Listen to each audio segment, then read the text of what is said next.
நம்மளுடைய இந்த அரசியல் பயணத்தில் மிக மிக மிக முக்கியமான ஒரு காலகட்டத்தில் நாம் இருக்கிறோம். நான் ஏன் இதை இவ்வளோ அழுத்தமாக சொல்கிறேன் அப்படின்னா,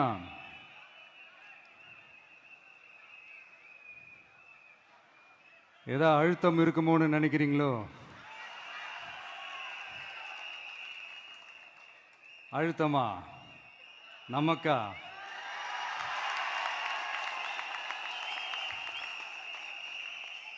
இந்த அழுத்தத்துக்கெல்லாம் அடங்கி போற ஆளா இந்த ஆளு? இந்த மூஞ்சா பார்த்தா அப்படியே தெரியுது உங்களுக்கு?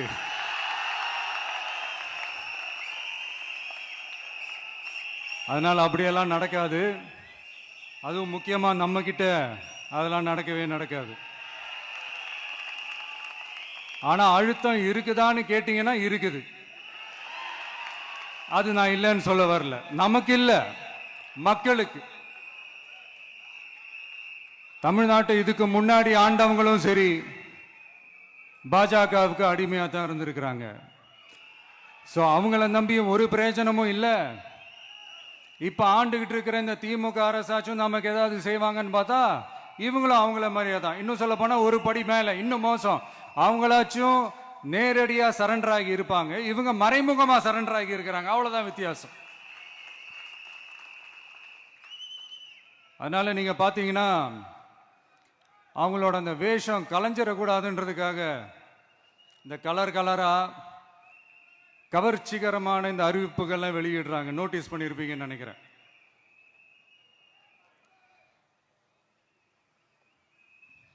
அதனால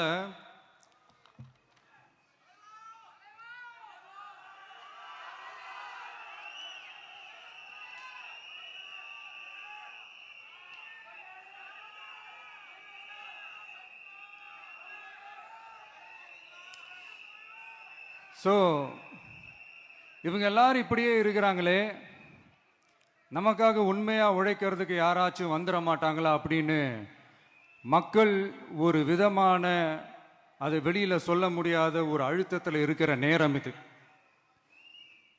மாத்தி மாத்தி ஓட்டு போட்டு ஏமாந்து அவங்க இப்ப நம்மள நம்புறாங்க. நம்மளுடைய இந்த தமிழக வெற்றி கழகத்தை இந்த விஜய் கூட நிப்பான்னு நம்புறாங்க.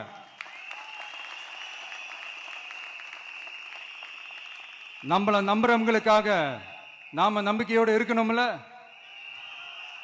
அப்படின்னா இது முக்கியமான, மிக மிக மிக முக்கியமான ஒரு காலகட்டம் தானே. அதனாலதான் அவ்வளவு அழுத்தமா நான் சொன்னேன். இந்த தேர்தல், இந்த கூட்டணி, இதெல்லாம் பத்தி நிறைய இந்த ஹேஷியங்கள் ஜோஷியங்கள் எல்லாம் நடந்துகிட்டு இருக்கு இல்லையா? என்னப்பா இந்த விஜய் இப்பதான் வந்திருக்கிறாரு, இவரு கூடலாம் யார் வரப்போறா, அவங்க வரமாட்டாங்க, இவங்க வரமாட்டாங்க, அப்படி இப்படின்ட்டு நம்மளை பற்றி ஒரு அண்டர் எஸ்டிமேட் பண்ணிட்டு இருக்காங்கல்ல. அதுனா நமக்கு புதுசா என்ன? 30 வருஷமா நம்மளை அண்டர் எஸ்டிமேட் பண்ணிட்டு தான் இருக்கிறாங்க. ஆனால் மக்கள் கரெக்டாக நம்மளை எஸ்டிமேட் பண்ணி ரொம்ப அழகா, ரொம்ப அக்கறையா, ரொம்ப தெளிவா, ரொம்ப தீர்க்கமா நமக்குன்னு ஒரு இடத்தை கொடுத்துருக்குறாங்கல்ல. எப்படி? என் கேரியரின் உச்சமான ஒரு இடத்தை கொடுத்துருக்குறாங்கல்ல. அதை இந்த நாடே பார்த்துக்கிட்டு இருக்குல்ல. ஏன் அப்படி எனக்கு அந்த இடத்தை கொடுக்கணும்? ஏன்னா இந்த விஜய் நம்ம பிள்ளையாச்சே, நம்ம அண்ணனாச்சே, நம்ம தம்பியாச்சேன்னு சொல்லி அவங்க மனசுல அப்படி தோணுது. அதனாலதான் நமக்கு அப்படி ஒரு இடத்தை கொடுத்து உள்ளன்போடு அள்ளி நம்மளை அரவணைச்சுக்கிட்டு இருக்கிறாங்க.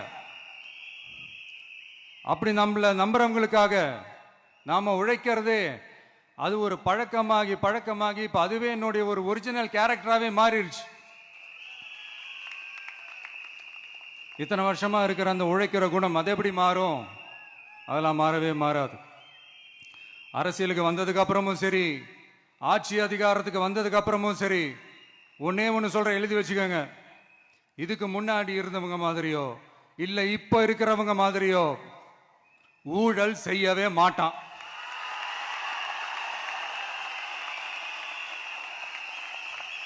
ஒரு பைசா தொட மாட்டான். எனக்கு அது அவசியமே இல்லை. புரியுதுங்களா உங்களுக்கு? எனக்கு அதை தொட வேண்டிய அவசியமே இல்லை.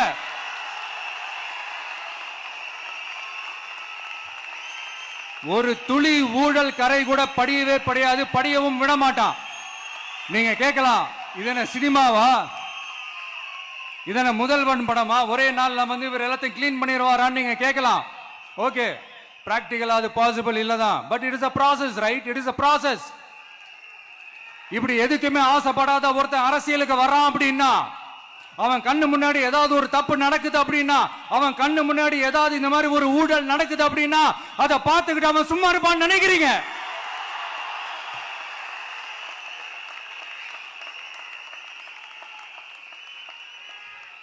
அதனால இந்த தீய சக்தியா இருக்கட்டும், இந்த ஊழல் சக்தியா இருக்கட்டும், ரெண்டு பேரும் தமிழ்நாட்டை ஆண்டவை கூடாது. அப்படிப்பட்ட இந்த கட்சிகளை உண்மையா தில்லா எதிர்க்கிற அந்த கட்ஸும் கெத்தும் நம்ம கிட்ட மட்டும்தான் இருக்கு.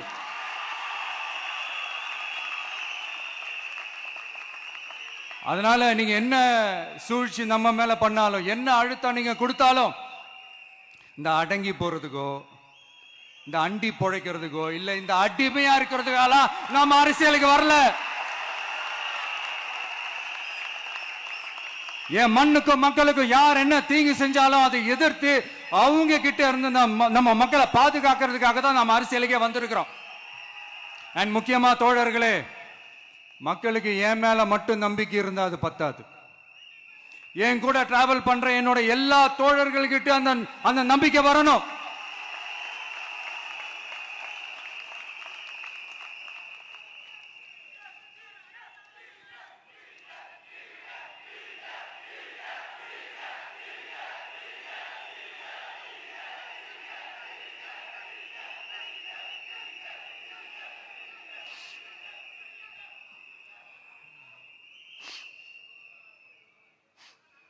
அந்த நம்பிக்கை இல்லைன்னு நான் சொல்ல வரல, இருக்குது. ஆனா அதை தொடர்ந்து இருக்கிற மாதிரி நீங்க எல்லாம் நடந்துக்கணும். தப்பு பண்ண யாரா இருந்தாலும் தப்பிக்கவே முடியாதுன்ற அந்த ஒரு பயம் இருக்கணும். எல்லாரும் உங்களை தான் கேட்கிறேன், எல்லாரும் உண்மையா உழைப்பீங்கல்ல?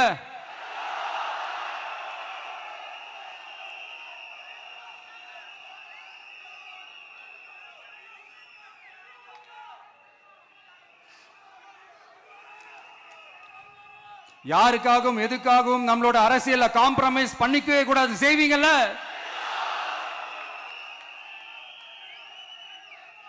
அண்ட் தயவு செஞ்சு எல்லாரும் கொஞ்சம் ஒற்றுமையா இருந்து சேர்ந்து உழைச்சி ஜெயிப்பீங்கல்ல? சரி, நமக்காக நம்ம மக்கள் கண்டிப்பா ஓட்டு போட்டு ஜெயிக்க வைப்பாங்க, அதுல எந்த மாற்று கருத்துமே கிடையாது. அப்படி ஜெயிக்கிறதுக்காக நாம் என்ன செய்ய போறோம்? மக்களிடம்னு செல்னு அறிஞர் அண்ணா அவர்கள் சொன்னதை ரொம்ப டீப்பாக சின்சியராக அடாப்ட் பண்ணுறதோட மட்டும் இல்லாமல் நம்மளோட அரசியலில் அதை செயல்படுத்தணும். அதுதான் முக்கியம். ஏன்னா இப்போ அரசியல் இருக்கிறவங்க அண்ணாவை மறந்துட்டாங்க. அண்ணா ஆரம்பித்த கட்சியும் அண்ணாவை மறந்து சுயநலமாக மாதிரி பல வருஷம் ஆச்சு. அண்ணா பேரில் இருக்கிற கட்சியும் அவரை மறந்து பல வருஷம் ஆச்சு. ஆனால் நாம அவரை மறந்துடக்கூடாது. மக்கள்கிட்ட போகணும், மக்களோட மக்களாகவே இருக்கணும், மக்களுக்காகவே இருக்கணும். அதுக்காக நாம் என்ன செய்ய போகிறோம், என்னெல்லாம் செய்ய போகிறோம், அதுக்காக தான் இந்த மீட்டிங். ஆரம்பிக்கலாமா? இந்த ரெண்டு கட்சிகள், ஆண்ட கட்சியா இருக்கட்டும், இப்ப ஆள்ற கட்சியா இருக்கட்டும், அவங்கள பொறுத்த வரைக்கும் பூத்துனா என்ன தெரியும்ல? அவங்கள பொறுத்த வரைக்கும் பூத்துனா கள்ள ஓட்டு போடுற இடம். ஆனா நமக்கு, நம்ம டிவிகேவுக்கு அது ஒரு ஜனநாயக கூடம். அங்க ஜனநாயகம் திருடுறாம நம்ம பார்த்துக்கிறணும். ஒவ்வொரு ஓட்டையும் நம்ம பாதுகாக்கணும். எப்படி பாதுகாக்கிறது?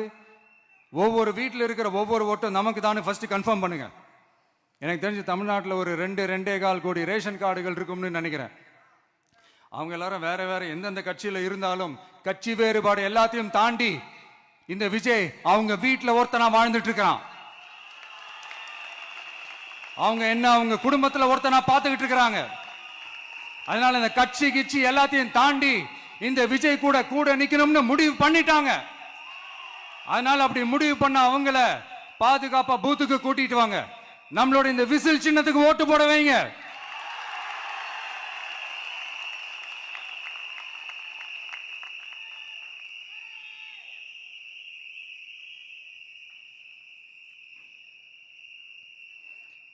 ஒன்றியம், நகரம், பேரூர், பகுதி, கிளைன்னு இங்க வந்திருக்கிற நம்மள எல்லார் நிர்வாகிகளும் தான் நம்ம கட்சியினுடைய ஆணி வேர்.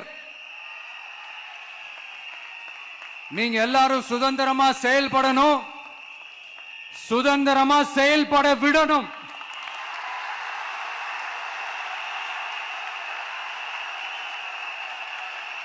நீங்க ஒவ்வொருத்தரும் எனக்கு முக்கியம்.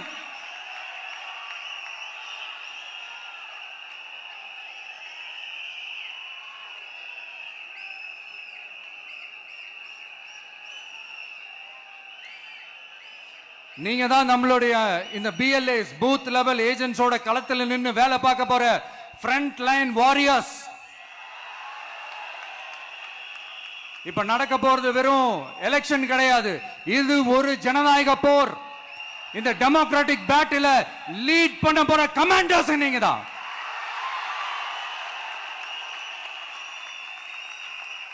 நான் ஏன் இது எவ்வளவு ஸ்ட்ரெஸ் பண்ணி சொல்றேன் அப்படின்னா,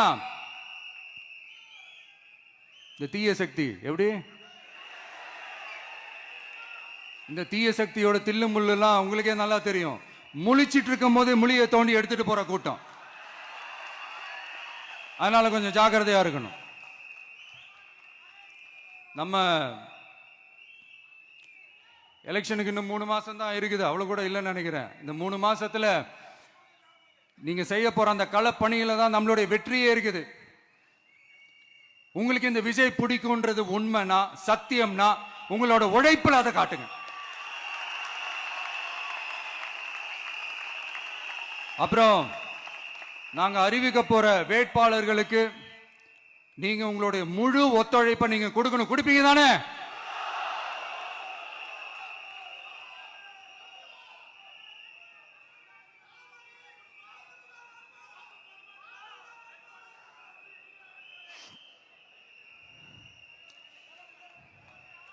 உங்க எல்லாரையும்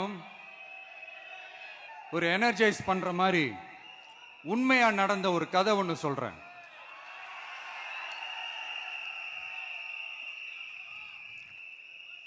சொந்த நாட்டையே ஒரு கூட்டம் அபகரிக்குது. சொந்த நாட்டிலேயே இருக்க முடியாத அளவுக்கு ஒரு நெருக்கடி ஏற்படுது. ஸோ வேற வழி இல்லாமல் அந்த நாட்டை விட்டே வெளியே போய் வேற ஒரு இடத்துக்கு போய் காடு மலை அப்படி இப்படின்னு சுற்றி மறைஞ்சு வாழ வேண்டிய ஒரு சூழ்நிலை ஏற்படுது. என்னடா இப்படியே ஓடிக்கிட்டு இருக்குமேன்னு சொல்லிட்டு தன்னோட நட்பு சக்திங்க கிட்ட பேசி ஒரு பெரும் படையை திரட்டிக்கிட்டு அதிரடியா ஒரு போரை நடத்தி அந்த நாட்டையே திருப்ப மீட்டு எடுத்தது யார் தெரியுமா? நம்ம கொள்கை தலைவர்களை ஒருத்தரான ராணி வேலு நாச்சியார் அவர்கள் தான். அவங்களுக்கு அந்த நட்பு சக்தியா கூட இருந்து உழைச்சது சின்ன மருது, பெரிய மருது, சையது, கார்கின்னு சொல்லிட்டு அந்த 3 பேரும் தான். ஆங்கிலேயர் படை, ஆற்காட்டு படை மாதிரி அந்த 2 பெரும் படையை அடிச்சு துவம்சம் பண்ணிட்டு அந்த நாட்டையை திருப்பி மீட்டு எடுத்தது வேலு நாச்சியார். அன்னைக்கு இருந்த ஆங்கிலேயர் படை, ஆற்காட்டு படை மாதிரி இன்னைக்கு என்னென்ன படை இருக்குதுன்னு உங்க எல்லாருக்குமே நல்லா தெரியும். அதனால அந்த 2 படை மட்டும் இல்ல, இன்னும் எத்தனை படை வந்தாலும் எதிர்த்து நின்று ஃபேஸ் பண்றதுக்கு ஒரு நல்ல தலைமையும் இத்தனை சக்திகள் என் கூட இருக்கும் போது, இத்தனை சின்ன மருது, இத்தனை பெரிய மருது, இத்தனை சையது, கார்கிகள் என் கூட இருக்கும் போது நம்ம நாட்டை நம்மளால மீட்டெடுக்க முடியாதான?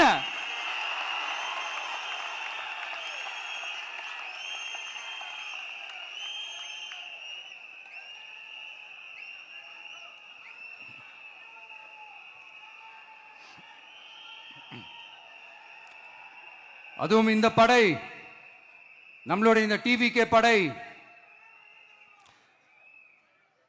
நட்பு சக்தி இருந்தாலும் இல்லைனாலும் தனியாவும் நின்று கெத்தா ஜெயிக்கிற அளவுக்கு ஒரு மிகப்பெரிய படை. அதுலயும் ரொம்ப முக்கியமா இன்னைக்கு இந்த கூட்டத்துக்கு வரலனாலும் நான் அந்த போர்ல நடந்த அந்த கதை மாதிரி கட்ஸான குயில்கள் நிறைந்த பெண்கள் படையும் நம்மளோட இருக்கிறாங்க. அந்த பெண்கள் படையை பார்த்துதான் அரசியல் அரங்கமே அதிர்ந்து போயிருக்குது. அதனால எல்லாரும் ஒரு நிமிஷம் எனக்காக எந்திரிச்சு நில்லுங்களேன் ப்ளீஸ். நான் சொல்றதை கொஞ்சம் ரிப்பீட் பண்ணுங்க. இந்த 2026 சட்டமன்ற தேர்தல்ல நாம எல்லாரும் உண்மையாக உழைப்போம், சத்தியமாக உழைப்போம், உறுதியாக உழைப்போம், ஒற்றுமையாக உழைப்போம். தேங்க்யூ. Please sit down.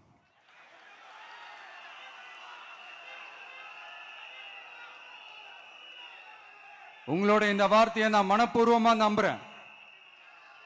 நான் ஏற்கனவே சொன்ன மாதிரி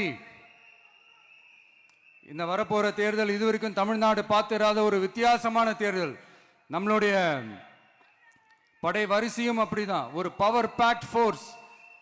இவ்வளவு நாள் இதை நாம மட்டும்தான் சொல்லிக்கிட்டு இருந்தோம். இப்ப கொஞ்சம் கொஞ்சமா அதை வெளியில சொல்ல ஆரம்பிக்கிறாங்க.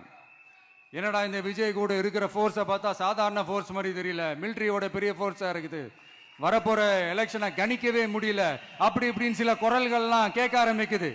கணிக்கவே முடியலன்னு அவங்க வேணா சொல்லலாம், ஆனா மக்கள் ஆல்ரெடி கணிச்சு முடிச்சுட்டாங்க. அவங்க மனசை நல்லா புரிஞ்சு வச்சிருக்கிற நமக்கு அது நல்லாவே தெரியும். அதனால இந்த எலெக்ஷன் ரிசல்ட்டுக்கு அப்புறம் இந்த தீய சக்தி கிட்ட இருந்தோம், இந்த ஊழல்வாத அடிமை சக்தி கிட்ட இருந்தோம் தமிழ்நாட்டை மீட்டுட்டோம்னு உறுதியா அறிவிப்போம். அதுல என்ன மாற்று கருத்து கிடையாது. அதனால என் நெஞ்சில் குடியிருக்கும் தோழர்களே, தோழிகளே, உங்களோட நான் இருக்கேன், நம்மளோட நம்ம மக்கள் இருக்கிறாங்க.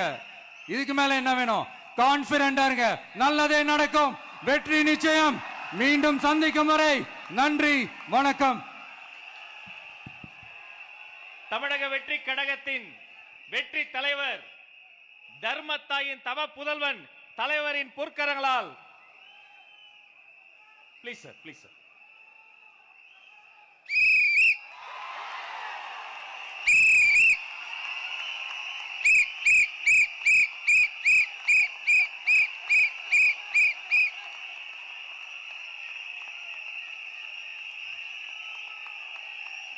நம்ம சின்னம் உங்கள் சின்னம், நம்மளுடைய வெற்றி சின்னம் விசில்.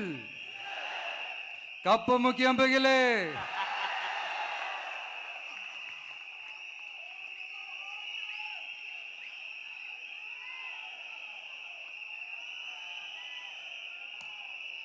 நம்முடைய வெற்றி சின்னத்தை வரலாறு படைக்க போகிற தமிழக வெற்றி கழகத்தின் சின்னத்தை வெற்றி தலைவர் அவர்கள் இப்போது உங்கள் முன்னால் இதோ அறிமுகம் செய்கிறார்.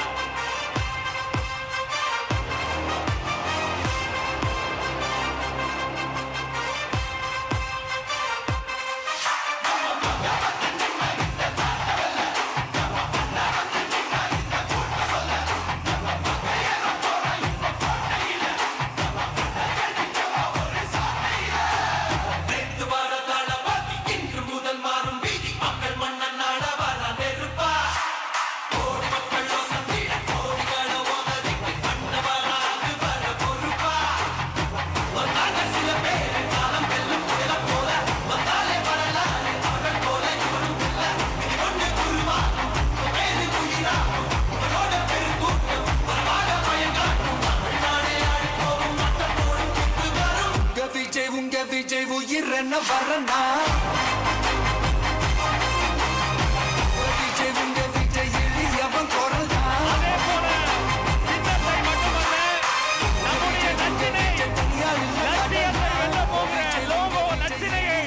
வெற்றி தலைவர் இதோ அறிமுகம் செய்கிறார். வீட்டுக்கு வீடு, வீதிக்கு வீதி, ஊர் முழுக்க உலகம் முழுக்க புதிய சரித்திரம் படைக்க போகிற தமிழக வெற்றி கழகத்தினுடைய தேர்தல் பரப்புரை லட்சினை வெற்றி சின்னம் விசையோடு இதோ.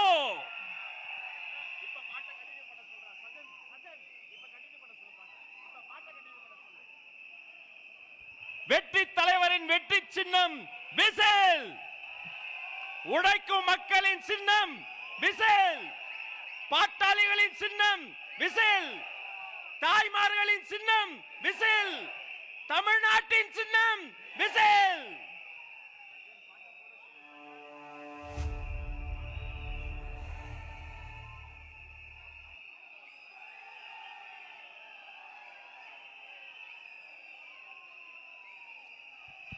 இந்த லோகோ லட்சணையை ஆதாரமாக கொண்டு வீட்டுக்கு வீடு நம்முடைய கேம்பெயின் பரப்புரை துவங்குகிறது என்பதை நெஞ்சார்ந்த மகிழ்ச்சியோடு உங்களோடு பகிர்ந்து கொள்கிறோம். இனி வீட்டுக்கு வீடு விசில்.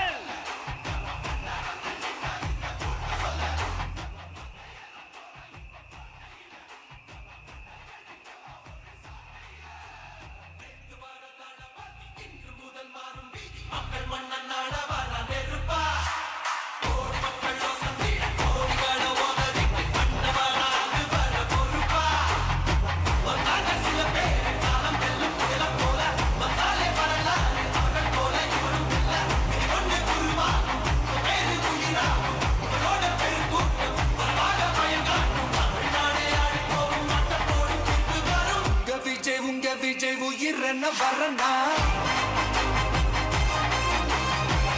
விஜய் உங்க விஜய் எளியவன் குரல் தான்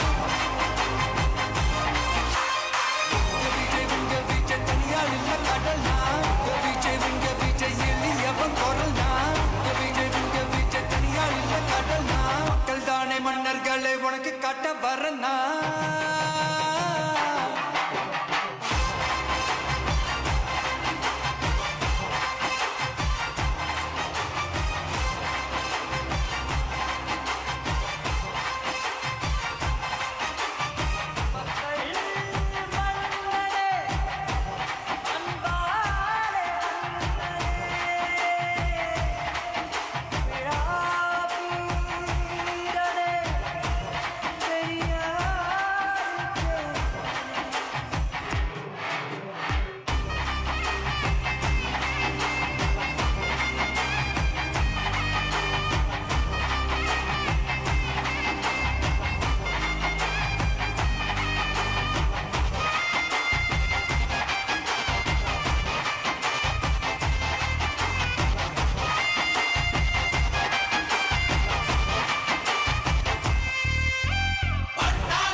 என்ன வரனா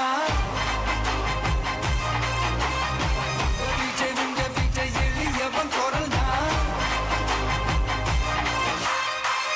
விஜய் உங்க விஜய் தனியால் இல்ல கடல் தான் விஜய் உங்க விஜய் எளியவன் குரல் தான் விஜய் உங்க விஜய் தனியால் இல்ல கடல் தான் மக்கள் தானே மன்னர்களை உனக்கு காட்ட வரனா